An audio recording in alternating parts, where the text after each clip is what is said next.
Bienvenidos, bienvenidos, buenos días a todos. Hoy estamos 31 de octubre del 2021. Estamos finalizando el mes de Heshvan. Esta semana, el día jueves, tenemos inicio de mes.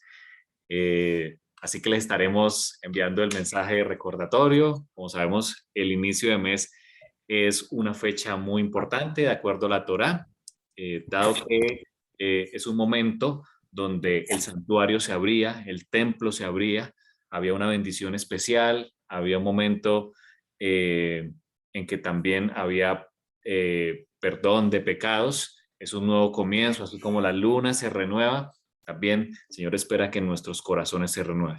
Cada una de las citas que el Señor hace con su pueblo tienen el objetivo de renovar nuestras vidas, así como cuando amanece el nuevo día y lo primero que hacemos es dar gracias a Dios, así como cuando llega el Shabbat, también damos gracias a Dios por el Shabbat y pedimos que el Señor renueve nuestras vidas en la nueva semana.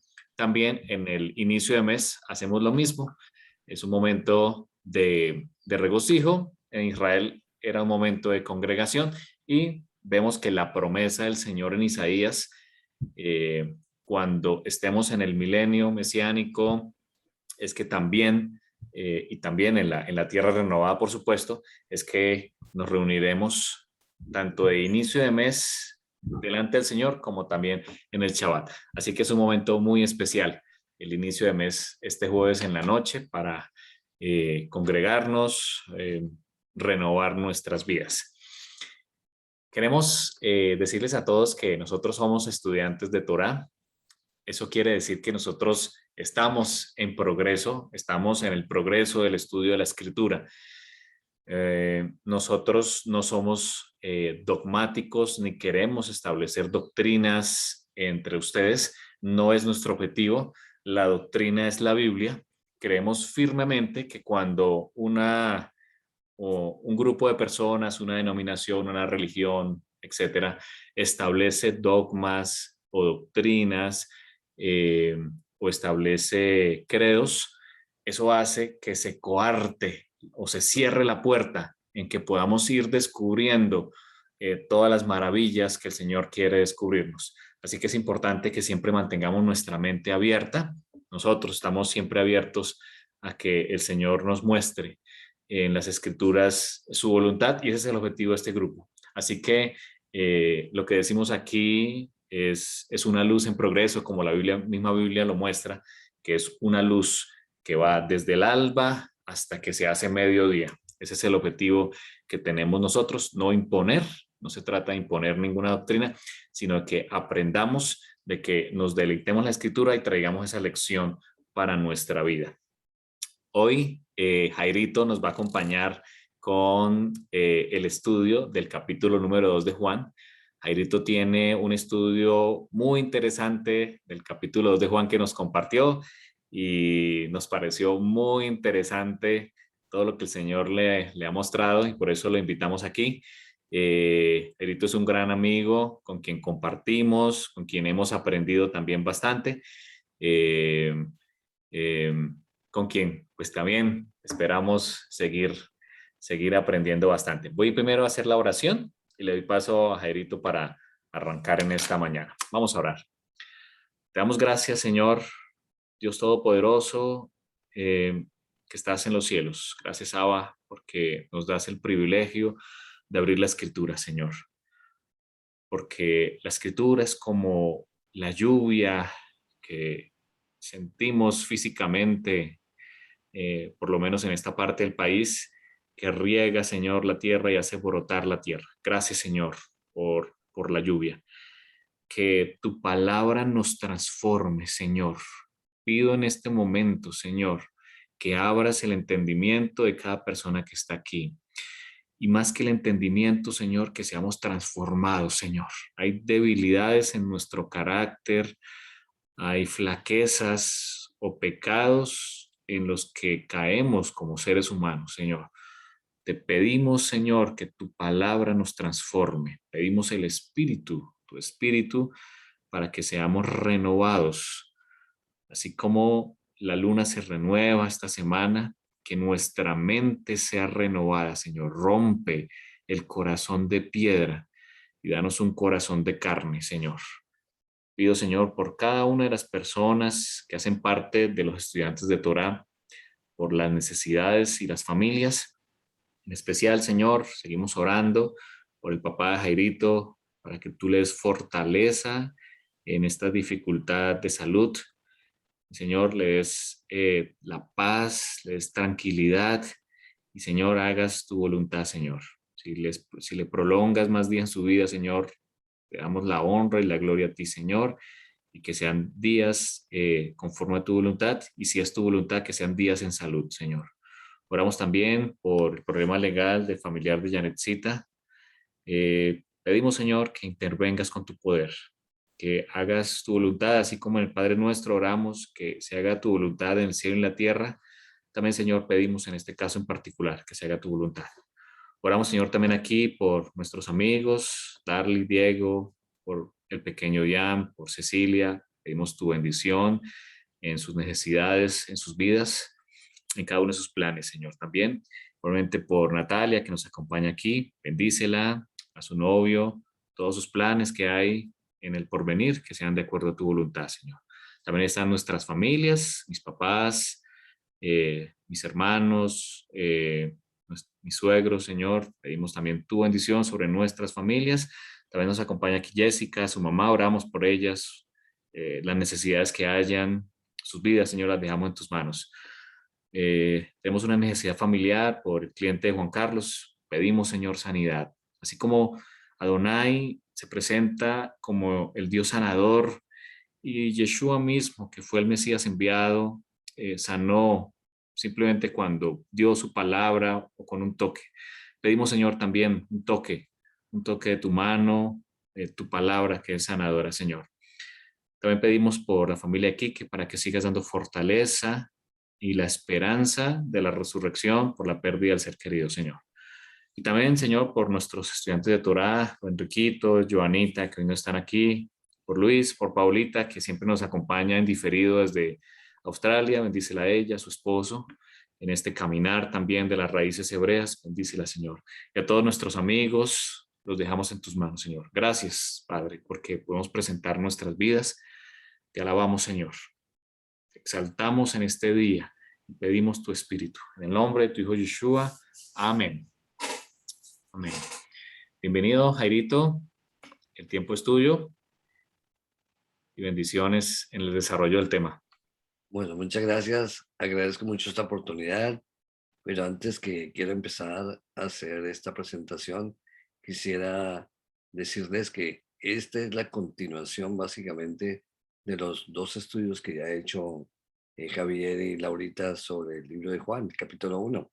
Voy a retomar solamente algunas partes esenciales para este estudio del capítulo 1 de Juan, pero les recomiendo que los vean, los que ya hicieron de ellos, que son muy buenos, y yo solamente voy a basarme en partes que son interesantes para poder explicar y poder comprender mejor el capítulo 2 de Juan. Bueno, voy a presentar un PowerPoint que nos va a ayudar a entender más claramente lo que quiero decir.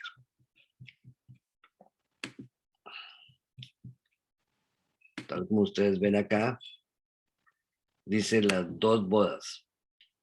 ¿Y por qué dice las dos bodas? Sencillamente porque el libro de Juan, tal como estamos viendo, el primer milagro que Jesús hace es las bodas de Caná, que vamos a tratar hoy en el capítulo 2. Y la última boda que Jesús realiza, y de acuerdo al libro de Juan en Apocalipsis, es las bodas del Cordero que están en el capítulo 19. Vamos a analizar estas dos bodas porque estas dos bodas tienen un paralelo muy interesante y son un reflejo una del otro. Ok, entonces me quiero apoyar en lo que dice Mateo 7, 7 y 8. Pedid y se os dará, buscad y hallaréis, llamad y se os abrirá, porque todo el que pide recibe, y el que busca halla, y al que llama se le abre. O sea que aquí nuestro Señor Jesucristo nos da una promesa. Todos nosotros estamos en capacidad de recibir estas bendiciones si nosotros pedimos, si nosotros buscamos al Señor y si nosotros hallamos el camino que nos muestra. Y para eso nos vamos a apoyar en esto para poder mirar por qué el capítulo 2, que es el que vamos a tratar principalmente hoy, empieza diciendo al tercer día. ¿Al tercer día de qué? Vamos a entender eso, por qué lo dice. Hubo una boda en Caná de Galilea y estaba allí la madre de Jesús. Y Jesús y sus discípulos fueron invitados también a la boda. Cuando uno lee este texto, se hace varias preguntas. Primeramente, ¿por qué el tercer día, como acabo de decir? ¿Por qué fue invitada la madre de Jesús? ¿Por qué los discípulos fueron invitados? ¿Fueron todos los discípulos que asistieron a esta boda de acuerdo al relato de Juan? Vamos a mirar. Al tercer día de qué, ¿cuántos discípulos asistieron a esta boda? Tal como hicimos estas preguntas. Ok, el primer día, de acuerdo al relato de Juan, ustedes van a ver, si ustedes miran en sus Biblias en este momento, van a ver que el capítulo 1 dice al siguiente día, al siguiente día, al siguiente día, en varias partes. Eso nos está diciendo que Juan nos está llevando a una secuencia de tiempo continuo. El día 1 va del versículo 19 al 28 y es cuando Juan da testimonio a los judíos de quién era Juan el Bautista. Esto ya lo explicó muy bien, me gustó muchísimo como lo explicó Javier, pero aquí ustedes ven en la parte donde él dice, le preguntan si él era el Elías, si era el profeta, ya lo explicó perfecto Javier. Yo no quiero ahondar en esto, solamente quiero llevarlos en la secuencia y me quiero concentrar en la parte principal, pero solamente quiero dejar esto como una evidencia. Entonces este es el primer día, cuando da testimonio Juan el Bautista de quién era. Y él dice claramente que él es la voz que clama en el desierto, que él venía a preparar el camino de Jesús. Y aparte de eso, él venía a explicar qué era la obra de Cristo. Muy bien. Y luego nos dice, tal como seguimos viendo, que él no era digno de desatar la correa de sus zapatos. Aparte de eso, nos dice que él vino a bautizar en agua, que él vino a bautizar para arrepentimiento. Y tal como vamos a ver, esto del bautismo se extiende, este concepto del bautismo se extiende del capítulo 1, 2 y 3. Vamos a analizarlo. ¿Por qué? Porque claramente aquí lo que nos está mostrando Dios y nos está mostrando Juan en este libro es la importancia de que nazcamos de agua y espíritu. Y aquí claramente Juan venía a bautizar, o vino a bautizar en agua, pero Jesús bautizaría en el espíritu, tal como él lo dice. Todas estas cosas pasaron dando testimonio Juan. Y luego nos dice en el mismo capítulo 1, del versículo 29 al 34, si ustedes miran en sus Biblias, dice el siguiente día, que ese es el segundo día. Vamos a leerlo. Dice, al siguiente día, estaba entonces allí Juan y de pronto ve que se acerca a Jesús, ya lo explicó Javier en el estudio pasado, y dice, he aquí el Cordero de Dios que quita el pecado del mundo. Juan el Bautista identifica a Jesús como el Cordero. Se explicó claramente que se refiere a la obra que Cristo haría en la cruz muriendo como el verdadero Cordero de Pascua, el verdadero Cordero que venía a pagar el pecado por nosotros. Y tal como lo dice claramente, y aquí reafirma nuevamente Juan el Bautista, que él decía que él vino a bautizar en agua, pero Cristo bautizaría con el Espíritu Santo, y él lo identificó cuando la paloma se posó sobre él y mostró, de acuerdo a lo que Dios le había dicho, que ese era el enviado o era el Mesías. Este fue el testimonio que dio Juan. Luego vemos el mismo capítulo 1, del versículo 35 al 42, que nos habla sobre el tercer día. Y no lo dice tercer día, dice, y al siguiente día, dice, al siguiente día, este es el tercer día, es cuando Juan está caminando nuevamente con sus discípulos y dos de ellos que estaban con él ven a Jesús y él les dice nuevamente, este es el Cordero de Dios. Y estos dos discípulos siguen a Jesús. Estos dos discípulos siguen a Jesús, pero uno pensaría, ¿por qué lo siguieron a Jesús? ¿Por qué no siguieron caminando con Juan? Porque Juan ya había explicado a sus discípulos que su obra era temporal y su obra era de preparación para que los todos nosotros siguiéramos, y evidentemente todos los discípulos siguieran a Jesús, que es el verdadero Cordero de Dios, el verdadero Maestro, y al mismo tiempo es el verdadero pastor. Esto sucedió en el siguiente día, o sea, el tercer día. Y estos dos discípulos siguen a Jesús, pero tal como vamos a ver, aparte de esos dos discípulos, uno de ellos, que es Andrés, llama a su hermano Pedro. Entonces ya vemos aquí otro tercer discípulo. Este tercer discípulo que viene hacia él, y entonces viene de una manera interesante. Los primeros dos discípulos siguen a Jesús por ellos mismos. El tercer discípulo es llamado por su hermano, Andrés llama a Pedro, y luego entramos al cuarto día. Y nos sigue diciendo Juan en su libro, el siguiente día, o sea, nos lleva al cuarto día. Y es cuando Jesús llega a Galilea, y estando allí, viene Felipe. Viene Jesús, llama a Felipe, y Jesús le dice, ven y sígueme. O sea que Jesús llama a este cuarto discípulo, y Felipe llama a Natanael. O sea que en este momento tenemos 5 discípulos. Tenemos 5 discípulos que son los seguidores de Jesús en ese momento, de acuerdo al libro de Juan, y tal como veremos, esos 5 discípulos representan, y vamos a analizar a todo el pueblo de Dios al final del tiempo, que están representados en las 5 vírgenes prudentes.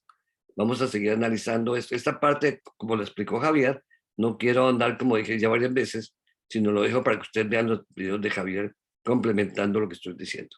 Yo me concentro que están en este momento 4 días, y aparte de eso hay 5 discípulos, de acuerdo al libro de Juan, que están siguiendo a Jesús.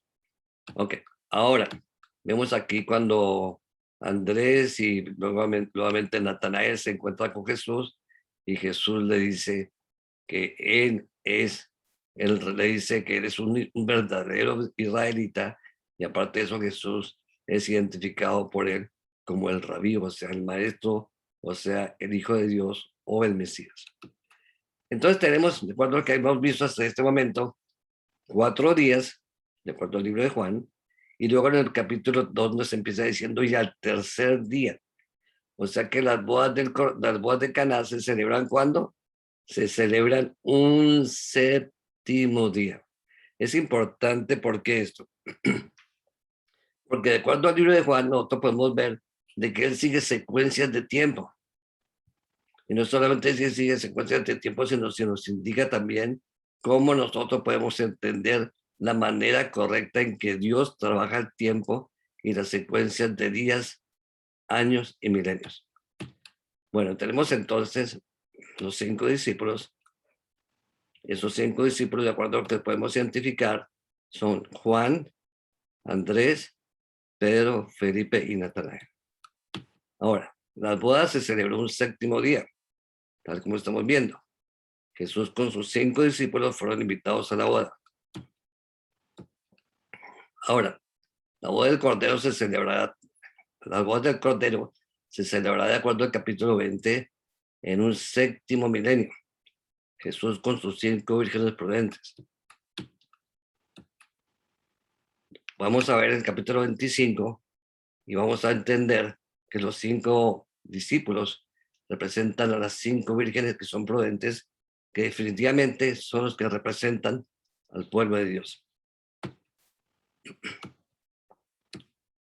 Ahora, de acuerdo al versículo 3, perdón un momento.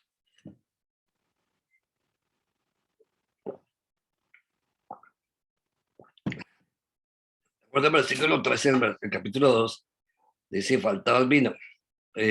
Javier, ¿puedes seguir leyendo? Por favor, un momento, porque se me fue el aire. ¿Puedes seguir leyendo lo que dice ahí? Sí, señor. Sí, señor, Javito. Entonces, en la respuesta que tenemos aquí en Lucas 22:20, Jesús dice, esta copa o el vino es el nuevo pacto en mi sangre que por vosotros se derrama. Eso está en Lucas 22:20. Muy bien. Entonces, como vemos acá, cuando dice la madre de Jesús que falta el vino, está representando a que es el vino, la sangre de los corderos. O sea, nosotros entendemos aquí el pacto antiguo y el pacto nuevo. Entendemos acá que el Antiguo Testamento se hacía el sacrificio de animales, que era el vino representando la sangre. Pero entonces lo que está diciendo aquí la Virgen es, mira, se acabó el vino, necesitamos tu sangre.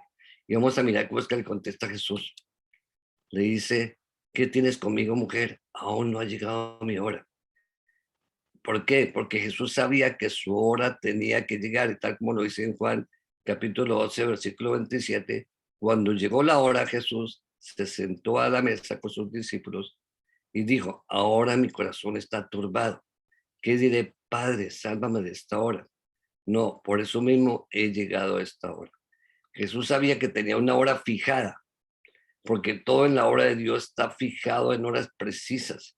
Todo, muchas veces la gente piensa que las cosas pueden suceder en cualquier momento, de acuerdo a lo que nosotros entendemos, pero no es así. Dios tiene fijado el tiempo para cada cosa, para cada profecía, para cada evento. Entonces aquí lo vemos claramente. Identificamos claramente que aquí Cristo sabía que tenía que llegar una hora en que él tenía que dar su sangre, y por eso está narrando aquí, describiendo acá, que él tenía que dar su sangre, y tal como vamos a identificar, esa sangre representa el vino de la segunda porción, que será ese nuevo vino, que es el vino favorable, que es el vino que nos ayuda a todos a ser salvos. Vamos a leer lo que dice aquí seguidamente el versículo 6. Y estaban allí 6 tinajas de piedra de agua, conforme al rito de la purificación de los judíos, en cada una de las cuales habían 2 o 3 cántaros. De acuerdo a lo que nos dice Timoteo, esas tinajas nos representan a nosotros. Nosotros, de acuerdo a lo que nosotros hemos tenido, que incluso Javier lo ha explicado anteriormente en otros estudios, nosotros tenemos que ser purificados con agua, y nosotros somos esas tinajas. Vamos a leerlo. Así, si alguno se limpia de estas cosas, será una vasija de uso noble, santificada, útil para el Señor, dispuesta para toda buena obra. O sea, hermanos, cada uno de nosotros podemos ser una tinaja, que podemos ser purificados, y no solamente podemos ser purificados, sino tal como dice aquí, esas son para que sean recipientes del agua. Cristo nos quiere dar su agua de vida, quiere llenarnos con esa agua, y estamos invitados todos a recibir esa agua que nos purifica. Nos dice aparte de eso que eran de 2 o 3 cántaros. Nuevamente viene la consistencia. 2 o 3 cántaros que tenían estas tinajas representan nuevamente a los 5 discípulos que estaban con Jesús en ese momento en las bodas de Caná, y también representan las 5 vírgenes prudentes, que serán las que representan al pueblo de Dios, que será al final del tiempo, cuando venga Jesús a celebrar las bodas del Cordero, los que entrarán a las bodas. O sea, en otras palabras, los 2 o 3 cántaros representan a todos los fieles que se unen y se unirán al Cordero como su esposa. Muy bien. Ahora, el versículo 7 del capítulo 2 del libro de Juan nos dice, y Jesús nos dijo, llenad estas tinajas de agua. Y las llenaron ¿hasta dónde? Hasta arriba.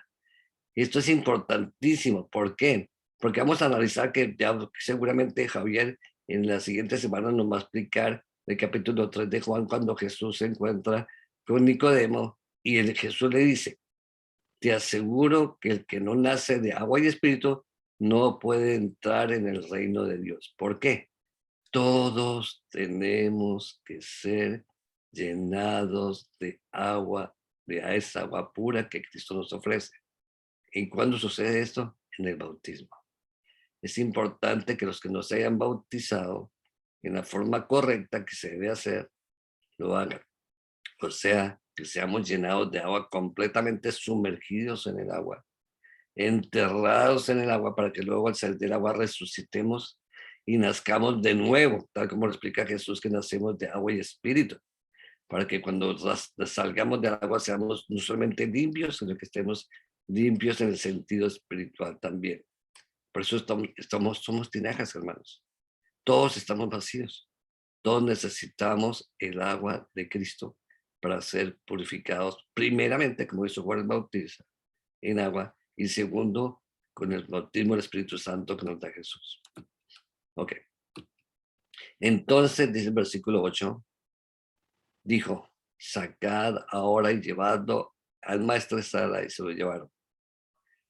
Vamos a mirar por qué fue llevado esa agua que salió, ese vino que salió, que fue convertido en vino. Y vamos a entenderlo, acuerdo nos dice el libro de Juan. Juan mismo nos da explicación en el libro de lo que significa cada una de estas partes. El versículo 20 y 17 nos dice, entonces Jesús dijo, no me detengas porque aún no he subido a mi Padre, pero ve a mis hermanos y diles, subo a mi Padre y a vuestro Padre, a mi Dios y a vuestro Dios. En otras palabras, Jesús, cuando murió y cuando resucitó, llevó su sangre al Padre, al cielo, y la llevó para mostrarla que su sacrificio había sido completo y para que de esa manera el maestresala que representa al Padre diera su aprobación de su sacrificio. O sea que estamos viendo aquí la secuencia completa de lo que había dicho el capítulo 1 de Juan, cuando Juan el Bautista decía que Jesús era el Cordero de Dios, el Cordero que tenía que dar su sangre, el Cordero que tenía que morir por nosotros. O sea que estamos viendo que esta boda tiene una continuidad gracias a la sangre de Cristo. Sin la sangre de Cristo sería imposible culminar esta boda y evidentemente tampoco tendremos acceso y tendremos un cumplimiento con las bodas del Cordero. Ok, cuando el maestresala probó, gustó el agua hecha vino sin saber de dónde era, aunque lo sabían los sirvientes que habían sacado el agua. Vamos a mirar por qué dice esto. Y para eso analizamos lo que dice el capítulo 5, 6 de Apocalipsis, que también nuevamente reitero, fue escrito por Juan. Entonces, en medio del trono, de los 4 seres vivientes y de los ancianos, vi de pie a un cordero como si hubiera sido inmolado, que tenía 7 cuernos, 7 ojos, que son los 7 espíritus de Dios enviados a toda la tierra. Es interesante este lenguaje apocalíptico porque ustedes se dan cuenta que el cordero tiene 7 cuernos, 7 ojos y 7 espíritus. Y aparte de eso, Jesús es el que nos bautiza con el Espíritu Santo. Vimos que se celebró la boda del 7º día. Entonces vemos esa consistencia en el libro de Juan que una y otra vez nos presenta una manera correcta por qué el Cordero tiene esta secuencia tan perfecta y tan bonita. No me voy a detener a explicar en este momento, pero a los que quieran ver este video, yo los podría mandar explicando qué significan los 7 cuernos, los 7 ojos, los 7 espíritus, porque es muy lindo entenderlo. Pero lo importante aquí que estamos viendo es que cuando el maestresala gusta esa agua hecha vino, la prueba, y tal como vamos a ver, dice que es mejor que la primera, que es mejor ese vino. Pero lo más importante es que cuando Jesús llega al cielo, en medio del trono, en medio de los 4 seres vivientes y se presenta, en ese momento es aprobado ante el universo. Y tal como dice el capítulo 5, es hecho rey de reyes y señor de señores. Y de ahí en adelante se le da facultad para perdonar y para realizar la obra que ya hemos analizado varias veces en el santuario celestial como nuestro sumo sacerdote. ¿Por qué, hermanos? Porque era necesario que Jesús llevara dentro del santuario en el cielo su sangre como prueba de ofrenda por el pecado de todos nosotros, como la facultad que nos da para poder ser hijos de Dios. Ahora, siguiendo el versículo, Dios nos dice, todo hombre sirve primero el buen vino y cuando han bebido, sirve el inferior, pero tú has guardado el buen vino hasta ahora. El capítulo 9 de Hebreo nos ayuda a entender esto con más claridad. Cristo entró en el santuario una vez para siempre, no con sangre de machos cabríos ni de cerros, sino con su propia sangre y consiguió la eterna redención. Aquí nos está diciendo las mismas palabras de otra manera. El vino inferior era la sangre de los corderos, de los machos cabríos, que se utilizaba en toda la purificación en el santuario terrenal, mientras Jesús en el santuario celestial, con su propia sangre, consigue la eterna redención. Es el vino superior, es el mejor vino, es el vino que todos necesitamos, es el vino que nos ayudará para que podamos todos entrar en las bodas del Cordero una vez que Jesús venga por nosotros. Hermanos, todos estamos invitados a esta boda. Así como Jesús asistió con los discípulos a las bodas de Caná, es simplemente una muestra de lo que él hizo, el poder que él tiene y la facultad que él tiene como único mediador por medio de nosotros. Gocémonos y alegrémonos y démosle gloria, porque ha llegado la boda del Cordero y su novia se ha preparado. Y le fue dado que se vista de lino fino, limpio, resplandeciente, porque el lino fino representa las obras justas de los santos. Y me dijo, escribe, dichosos son los llamados a la cena de la boda del Cordero. Además me dijo, estas palabras son verdaderas de Dios. Hermanos, las bodas de Caná ya pasaron. Las bodas de Caná son simplemente el comienzo de la obra de Jesús, tal como dice el libro de Juan, cuando él empieza el primer milagro que hace, y el último milagro que hará con su pueblo será, y la última reunión será para celebrar una boda. De esa manera, Juan, de una manera magistral, empieza el libro de Juan con este milagro y termina el Apocalipsis con estas bodas del Cordero. ¿Por qué? Porque nos está diciendo, lo importante de todo el Evangelio es que nosotros asistamos a las bodas del Cordero, que no solamente asistamos a las bodas del Cordero, sino que nos demos cuenta que cuando hizo ese milagro en las bodas de Caná es una ratificación, es una evidencia de lo que Jesús hará.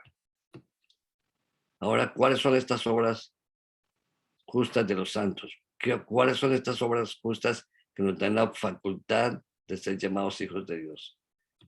Y para eso lo encontramos en Gálatas 5, 22 y 23, que esto se explicará quizás en otro estudio más detallado, pero ustedes lo podrán analizar con más calma si lo analizan parte por parte. El gozo, el amor, la paz, la paciencia, la benignidad, la bondad, la fe, la mansedumbre, el dominio propio, porque contra estas cosas y estas virtudes no hay ley. Es importantísimo que nosotros busquemos el Espíritu de Dios, busquemos ser sellados con el Espíritu de Dios, busquemos ser bautizados con el Espíritu de Dios, porque cada día, hermanos, cada día que caminamos estamos siendo bautizados espiritualmente, estamos creciendo en el Espíritu, estamos andando con Cristo a través de su Espíritu Santo, tomando este fruto del Espíritu Santo. Estas partes las dejaremos para otro estudio, quizá más adelante, pero los invito, hermanos, a que si ustedes quieren más adelante puedan ver con más detalle. Les podría mandar todo completo el estudio para que lo puedan analizar, lo puedan profundizar y lo puedan ver. Ahora me gustaría terminar con una oración para que nos demos cuenta de esta belleza del libro de Juan y por qué para mí es una llave. El libro de Juan para mí es una llave que abre todo el entendimiento, no solamente el libro de Apocalipsis, sino todas las escrituras en general, porque él nos va llevando secuencialmente. Y si ustedes, como Javier va a mostrar a través de este libro, él siempre habla en secuencias de tiempo, en secuencias de días, en secuencias de semanas. Y por eso quiero terminar diciendo,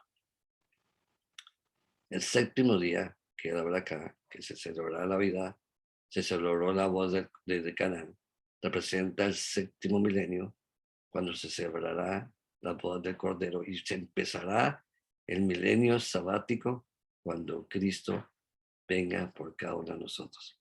Muy bien, oremos. Padre querido, Señor Todopoderoso, te damos gracias, Señor, por tus bendiciones y tu amor, por permitirnos, Señor, este estudio, por permitirnos entender este capítulo del libro de Juan, que es un maravilloso capítulo que nos muestra no solamente la obra de Cristo, cómo su sangre nos puede purificar, cómo su sangre es el medio por el que podemos entrar en esa boda del Cordero, cómo se pudo culminar esa boda de Caná gracias a su sangre, cómo se pudo y se podrá realizar el plan de salvación en cada uno de nosotros cuando recibimos ese Cordero, su sangre, y recibimos no solamente el Cordero y su sangre, sino a nuestro sacerdote que está en el santuario celestial abogando por cada uno de nosotros. Es mi deseo que cada uno de los que estén conectados y los que puedan ver posteriormente este video podamos asistir a esas bodas del Cordero y podamos ser sellados con el Espíritu Santo. En el nombre santo de Jesús. Amén.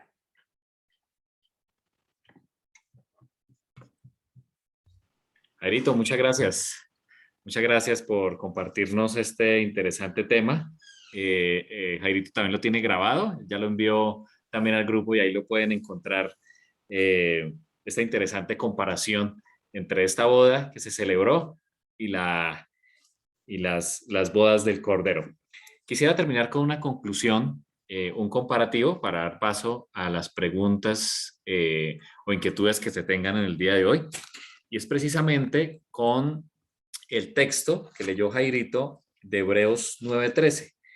En Hebreos 9:13, el autor habla de los métodos de purificación que, de acuerdo a la Torá, fueron instaurados en Israel. Cuando dice si la sangre de toros, de machos cabríos, pero también nombra una tercera, que son las cenizas de la becerra, rociadas a los inmundos, dice el autor, santifican para la purificación de la carne.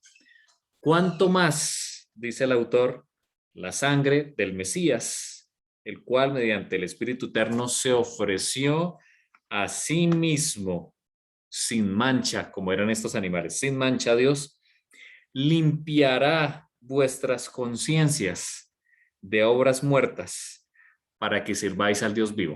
Quiero finalizar analizando este texto, que nos menciona el autor de Hebreos, que es un libro precioso, cuando él dice que la sangre de Yeshua, como lo explicó Jairito, que es el vino nuevo, que es ese vino mejorado, por medio de su muerte, superior, dice el autor de Hebreos, a la sangre de estos animales, no solo purifica nuestra carne, sino también nuestras conciencias de obras muertas.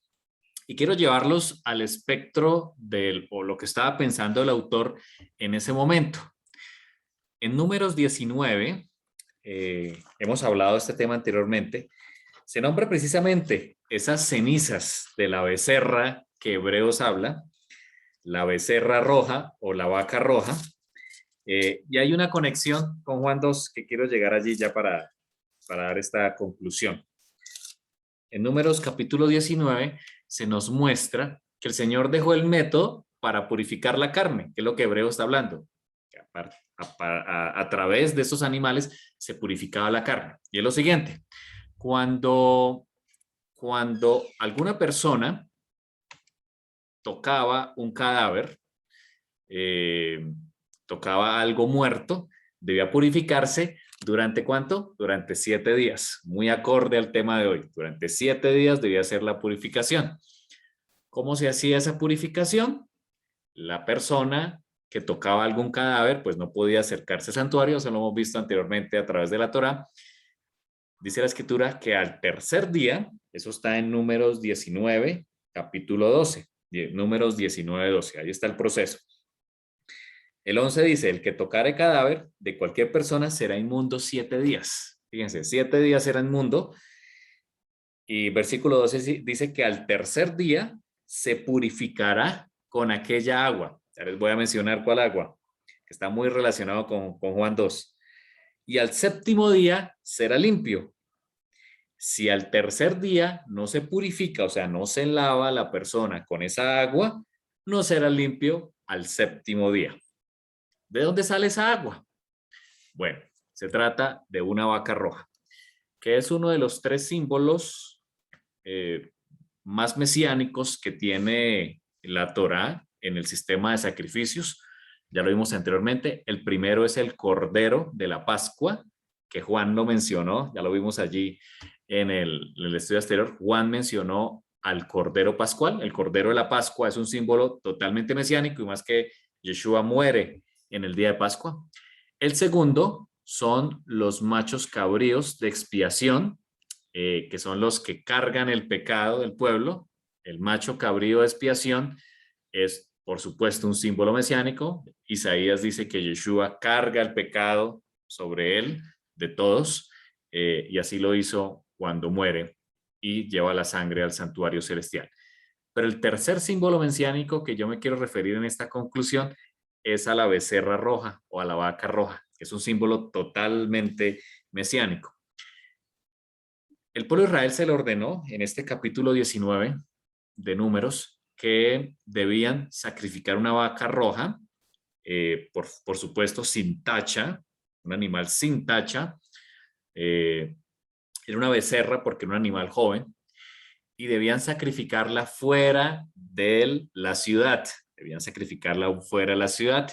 En el video que se llama El misterio de la vaca roja, lo explicamos, solo quiero mostrar aquí una imagen para que tengamos la imagen aquí en nuestras cabezas. Allí está la imagen. Vemos que la vaca roja, como la ven ustedes en la imagen, se sacrificaba fuera de la ciudad, justo enfrente del santuario. Aquí al frente, donde están ellos, es lo que hoy se conoce como el Monte de los Olivos. Esta puerta hacia la ciudad, por este sector, se llama el Golgolet. Muy probablemente Yeshua murió en el mismo lugar donde se sacrificaba la vaca roja, eso ya lo hemos visto. Y la puerta del santuario, que ustedes lo ven ahí al fondo, el templo, debía estar abierta. Ese era un requisito, debía estar abierta. Así que muy probablemente cuando Yeshua muere también y se rasga el velo, pues se cumple precisamente la profecía de la vaca roja. Entonces esta vaca debía ser sacrificada fuera del santuario, debía ser quemada y las cenizas de la vaca roja debían mezclarse con agua. Se mezclaban con agua esas cenizas de la vaca roja y se guardaban. Dice la escritura que Israel debía guardar, dice el versículo 9 de Números 19, Israel guardaba esa agua de purificación para su expiación. Es decir, cada vez que alguien tocara un cadáver, podía lavarse, dice la escritura, al tercer día su purificación, muy acorde a como Jairito arrancó hoy el texto de Juan 2, cuando dice que al tercer día se celebró la fiesta de la boda del Cordero. Al tercer día la persona se lavaba con esa agua de la purificación para que al séptimo día pudiera estar limpia de su impurificación carnal. Era una purificación carnal que se hacía allí. Hay algo interesante en el texto que leímos hoy de Juan 2. En Juan capítulo 2, como Jairito lo explicó, en el versículo 6 hay algo interesante. Y es que en esa fiesta de bodas, en esa casa donde se celebraba la fiesta de bodas, había 6 tinajas de piedra para agua. Dice allí el texto, conforme al rito de la purificación. Es decir, es muy probable que la fiesta se celebró en una casa donde habitaban unos levitas o quizás eran sacerdotes. Quizás era la hija de un sacerdote la que se estaba casando ese día. Eso le da una connotación más interesante. ¿Por qué? Porque eran 2 sacerdotes quienes guardaban el agua de la purificación. Y dice la escritura que habían tinajas de piedra. Las tinajas de piedra son, como les voy a mostrar a continuación, que lo vimos en ese tema. Creo que ya están viendo la presentación. Son como estas tinajas de piedra que ustedes ven aquí. Eso está en el Museo de Jerusalén. Hay tinajas como esta. ¿Por qué de piedra? De acuerdo a la cultura hebrea, al pensamiento, la piedra, cuando usted conserva agua en piedra, eso mantiene el carácter de agua viva. Un agua viva es aquella que corre. Por eso el término ríos de agua viva. Es un agua que corre, no un agua que está estancada, sino un agua que corre. Allí está viva. Cuando el agua se almacenaba en piedra, la piedra le mantiene ese carácter. Aparte, pues que las piedras aportan minerales, eliminan microorganismos, ¿cierto? En nuestros filtros, en nuestras casas utilizamos piedras también.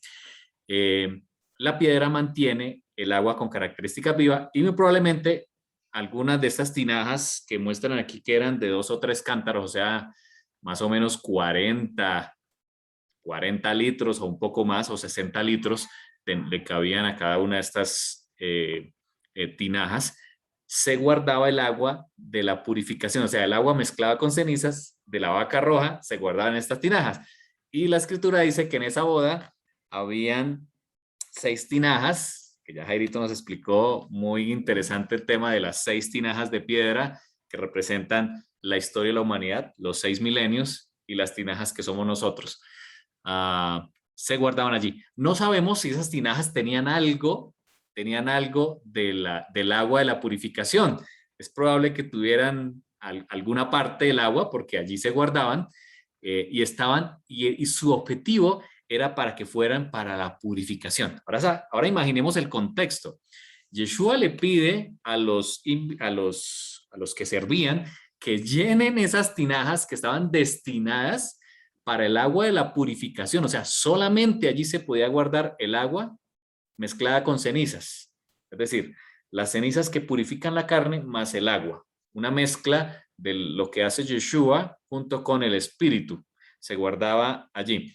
Y Jesús pide que se guarde o que las llenen de agua. Fíjense que eso estaba en contra digamos, del raciocinio humano en ese momento, estaba en contra llenar unas tinajas de cualquier otra agua, pero había un propósito en particular, porque cuando ellos sirven el agua a los invitados, se convierte en un vino, y en un vino el mejor, como Jairito, me pareció muy interesante esa aplicación, Jairito le dio el mejor vino o el nuevo vino que se convirtió allí, el mejor vino. Aquí Yeshua está diciéndole algo a quienes estaban allí presentes. Número uno, cuando le responde a su mamá diciéndole, no ha llegado mi hora, y me encantó como Jairito lo explicó allí, diciéndole, es que no ha llegado mi hora de entregar el nuevo vino. Obviamente que Yeshua estaba hablando en un nivel muy profundo allí, no era un nivel superficial. Este capítulo 2 de Juan no se trata de un milagro, se trata de un mensaje profundo que hay aquí de salvación. Por eso él le contesta hacia su mamá diciendo, no ha llegado mi hora. Número 2, él está diciendo allí a los invitados en la boda, diciéndoles que esas aguas para la purificación, quizás Yeshua estaba pensando en lo que quizás se debe escribir más tarde en Hebreos 9:13, que esas aguas que purificaban el cuerpo, la persona quedaba limpia carnalmente al séptimo día, se iban, que iba a ser su sangre, su nuevo vino, su sangre, que era símbolo del vino, la que iba a purificar ¿qué? Nuestras conciencias. Es decir, que aunque el agua rociada con las cenizas, el agua con las cenizas de la vaca roja servían para purificar la carne, como lo dice Hebreos 9:13, iba a ser su sangre, la que él iba a derramar, él como propiciación, como la vaca roja en el cumplimiento de la profecía de la vaca roja, iba a ser su sangre la que iba a purificar nuestras conciencias de obras muertas. Y es que claramente, como Jerito lo dijo, nosotros caímos en pecado, desde Adán caímos en pecado, o sea, somos condenados a muerte, como el que tocaba el cadáver, ¿cierto? Estamos impurificados, nuestra mente está impurificada. Solo a través de creer, de la fe en la sangre que purifica nuestras conciencias, es que somos limpios. Es un mensaje tan precioso que trasciende y que el Señor Yeshua quiere traer para nosotros en este día, que seamos purificados. Eso es lo que quiere el Señor con nosotros. Él quiere que nuestras vidas sean transformadas, que la letra se convierta en realidad en nuestras vidas, que las tablas de piedra dadas a Israel sean grabadas en nuestra mente, que el prepucio que se corta en la circuncisión realmente sea en nuestro corazón el que sea circuncidado. Es decir, Él quiere que todo esto que está en la Escritura sea una realidad viva en nuestra vida. Y damos gracias a Dios porque ha preparado un plan precioso. Y a través de ese vino somos purificados. Una cosa más para concluir. Ese vino, en la gematría de la palabra vino, tiene el mismo significado numérico que la palabra secreto. Es decir, el Señor quiere llevarnos a lo más secreto, a lo más profundo, para que seamos transformados. Es a través del escudriñamiento de la Escritura, cuando llegamos a esos niveles profundos, que nuestras vidas son transformadas de agua en vino. Por eso, cada vez que tomamos el vino, por ejemplo, al arrancar el Shabbat, al iniciar el Shabbat, tomamos el vino y damos gracias a Dios porque nos da el vino, que nos permite explorar su palabra, pero que también significa a Yeshua, quien es la copa de nuestra salvación. Estamos diciendo que queremos entrar en las profundidades de su conocimiento, que queremos conocerle más a Él. Dice la Escritura que nuestro objetivo es entender y conocer al Señor, a nuestro Adón, para que nuestra fe sea aumentada, para que nuestra conciencia sea limpia. Claramente hay un mensaje de purificación en Juan, el capítulo 2. Muy bien, quiero saber si hay preguntas del tema de Jairito y de este capítulo 2 de las bodas de Caná. En este momento, para poder concluir, pueden abrir sus micrófonos y podemos hacer las preguntas respectivas.